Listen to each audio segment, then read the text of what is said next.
welcome to Hey Shut-ins. I'm your host, Don Showalter. This show is specifically designed for people who don't get out of the house that often. Now you may ask yourself, this is not my beautiful wife. What's this show about? Am I a shut-in? Well, whether or not you qualify medically as a shut-in, we're sure here at Hey Shut-ins that you're going to enjoy our menial adventure into the art of starting, having, holding, and ending a conversation. With me today is my co-host, Roald Hoffman, who will be helping me to demonstrate some various techniques learned on today's show. Hello, Don. Is this felt? Well, as you can see, Roald is already demonstrating the first step, and that is starting a conversation. Of course, starting a conversation implies that you wanted to talk to someone in the first place. Whether you need the directions to get to the Beer Blast on Washington, or you want a date with that hot mama who sits 23 rows in front of you in jazz class, you're going to need a key conversation starter to get the thing rolling. Now, a key conversation starter can consist of anything overheard on last night's Melrose Place to anything read in today's Daily Nebraskan. Now, we know you're not comfortable with any one of these in particular, so we here at Hey Shut-ins have compiled a list of key conversation starters that you might want to choose from. The standard beginning is, hey, how's it going? What high school did you go to? Or for those of you with little time, you can abbreviate it to, hey, how's it going? Another old standby is, aren't you that one guy or aren't you that one gal? For, as Roald suggested, is this felt? For those intimate encounters, would you mind shaving my back? At the bus stop, the bus must be late again? Or for the totally clueless and rhetorical in nature, is Burger King really the only one who's upsizing? Now, don't be afraid to throw in a few hand gestures and facial expressions. The body language tells a story too. Now, Roald, would you mind demonstrating a few of these for us? Well, of course, Don. Now, as an expert conversationalist, I prefer to vary it a little on the old standards. For example, where Roald was quick and hasty, I prefer to slow it down with, hey, how's it going? What high school did you go to?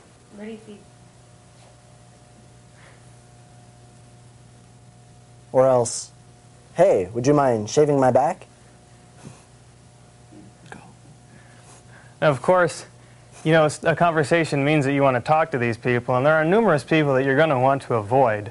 Now, crazy people, you don't want to talk to them. I mean, how long can you talk to them about whether or not Bill Ramby can really see into the fourth dimension? And, of course, people with flyers. If these flyers are so good, why are they in such a hurry to get rid of them?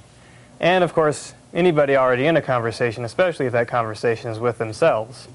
Well, that's enough learning for now. Time for a commercial. When we come back, how to maintain and end a conversation.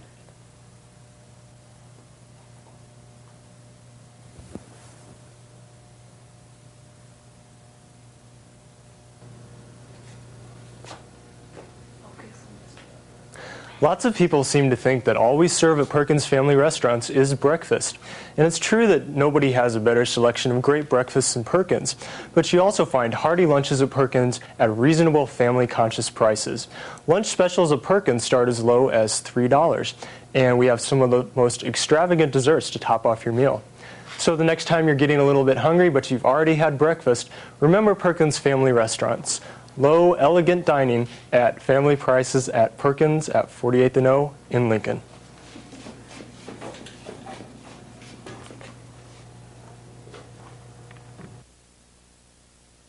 Welcome back to Hey Shut-ins. You know, starting a conversation is merely the beginning. You're going to want to be able to maintain a conversation.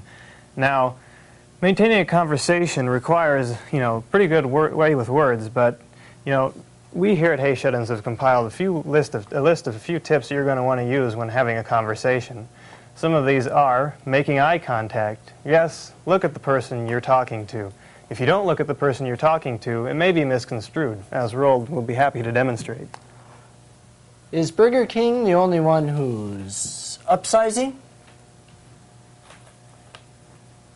As you can see, this is not only impolite, but downright non-conducive to having a conversation.